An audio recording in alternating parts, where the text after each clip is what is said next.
Hi, everybody, and welcome to Sentinel Sports Extra, Cavaliers pregame report. The Cavs, it's do or die tonight. Game 5 of the Eastern Conference Semifinals against the Indiana Pacers. We're not going to focus on how dirty the Pacers are. I think all of that is pretty well known. We're not going to focus on that. We're going to focus today on first halves. These games are a tale of the first half. Game 2, the Cavs did, they were winning that game. There's no way they should have lost it. If one of the three guys, Strus or Mobley, Hunter, or Garland played, I think they would have won that game. But Mitchell, Strus, and Allen couldn't do everything. So, but game 1, game 3 where the Cavs did win, and game 4 where they got blown out. Those first halves are telling as how this will go. We've got we got the injury report, the 4:30 injury report, still lists Mitchell as questionable. He did practice this morning, so that is a good thing.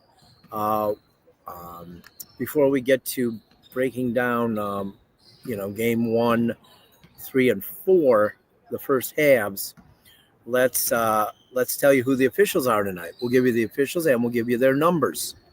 So if you're watching at home, you'll know who it is that makes a bad call. James Capers, I believe he's the lead official. He's number 19. Ben Taylor, number 46. Yes, Capers is the crew chief. Referee Ben Taylor is 41. Umpire Mark Lindsay is 29. And the alternate is J.B. DeRosa. He's 22. So J.B. DeRosa will come in the game if something happens to one of the other two or one of the other three. But number 19, James Capers, number 46, Ben Taylor, and number 29, Mark Lindsay. Those are the officials tonight. I guess it's a good thing there's no Tony Brothers tonight, which is a good thing. So, but those are your officials for tonight's contest. And we have so let's go over this. Like I said, it's been a tale of the first halves. In the Cavs, in 2 of the 3 Cavs losses, they have not played well in the first half. The game 2 loss, that's a different story. But so here we go. Game 1,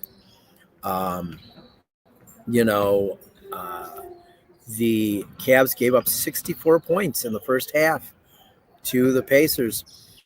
And, they were down 64, 58 at halftime.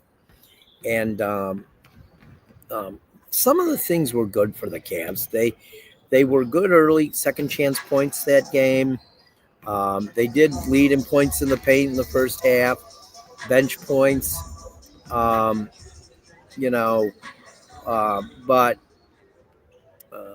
they had a 12-point lead, and then it was they only had a 3-point lead, but Indiana had a 12-point lead at one point in the first half. The Cavs have to get out to a fast start tonight.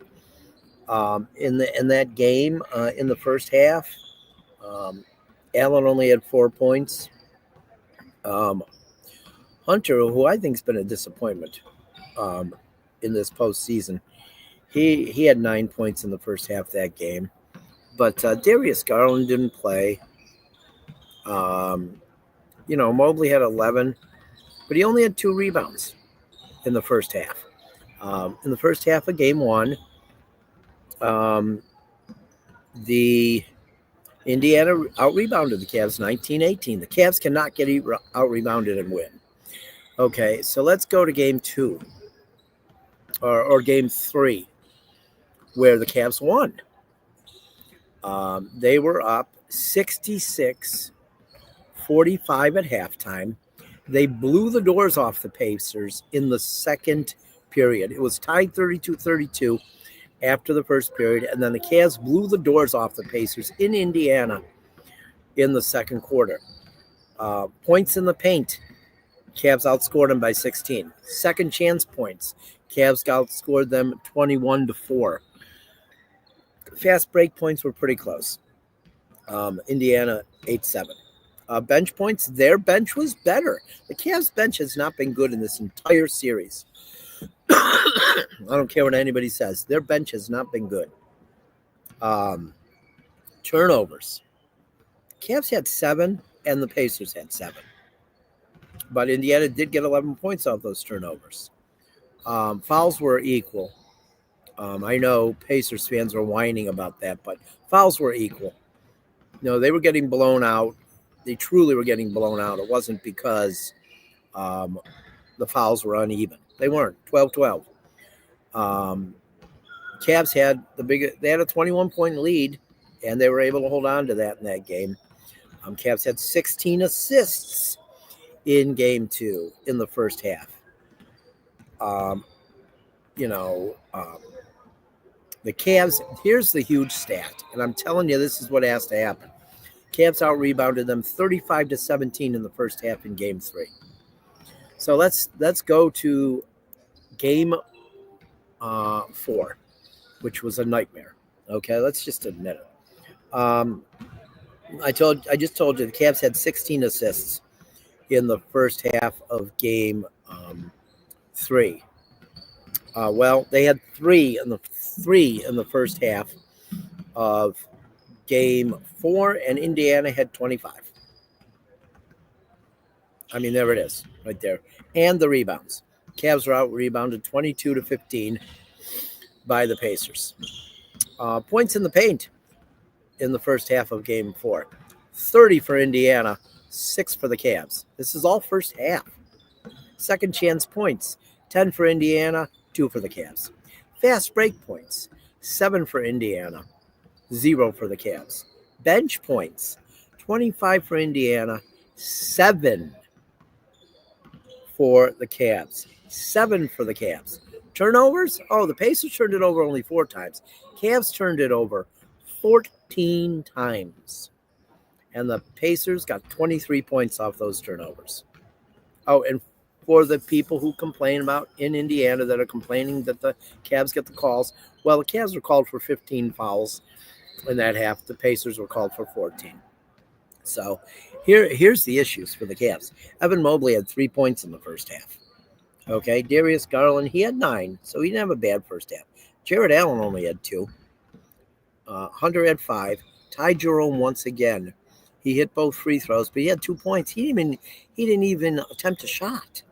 Sam Merrill, no points. Dean Wade, no points. Isaac Okoro, no points. Okay.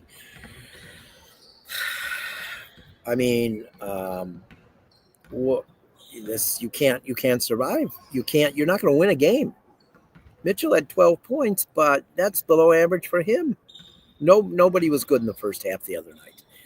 That's got to change. Those key stats, rebounds, turnovers, points in the paint, second chance points. Of those 4 categories, the Cavs have to win at least 2 of those, if not 3, and fast break points. So 3 of 5 to get into have a chance. They have to have a good first half.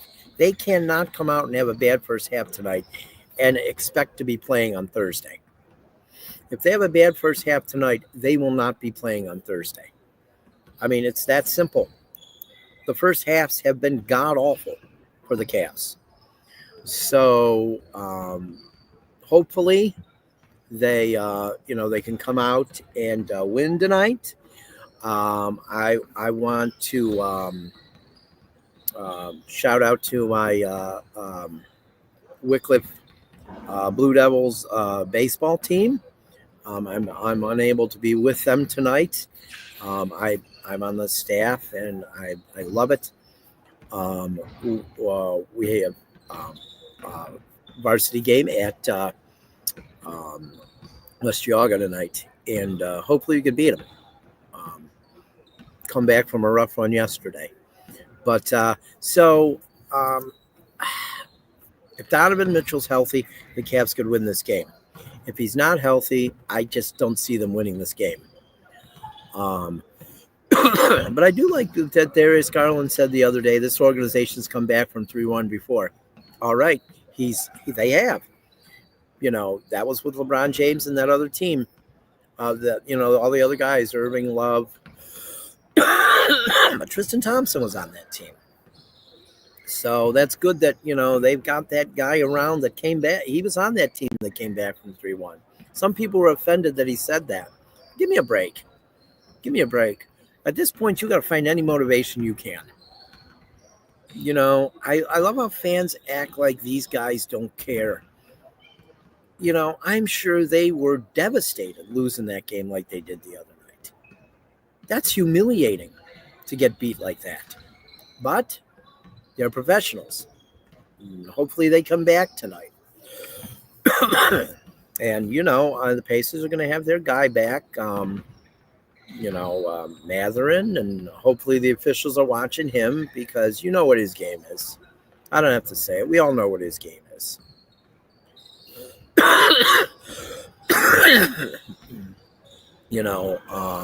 And Halliburton's kind of the same way. John Halliburton's son is kind of the same way. They talk a lot, but he can back it up at least. What has Matherin done? What kind of, come on. I'm just going to say that. I think,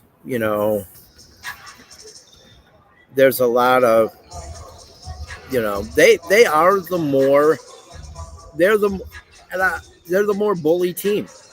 And the Cavs have to bully them back tonight, I think.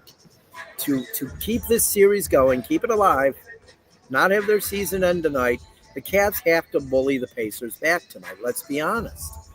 It's time to be a bully. Do whatever you have to do. I'd like to see Tristan Thompson in there in the first half. You put Tristan Thompson in the first half, it's going to tell the Pacers we're ready to be physical. And we're not going to take it tonight. So, but I think that's pretty much it for this pregame report. Hopefully I'm talking to you with good news after the game. Let's hope so. I don't want this to be my last pregame report from beautiful Rocket Arena this year. This place is electric. It always is. The Cavs people are unbelievable people. I love the organization. I love covering the organization. They treat people very well. So let's hope we're talking about a win, probably around 10 o'clock, 10:30 tonight. So until then, enjoy the game and go Cavs. Let them know.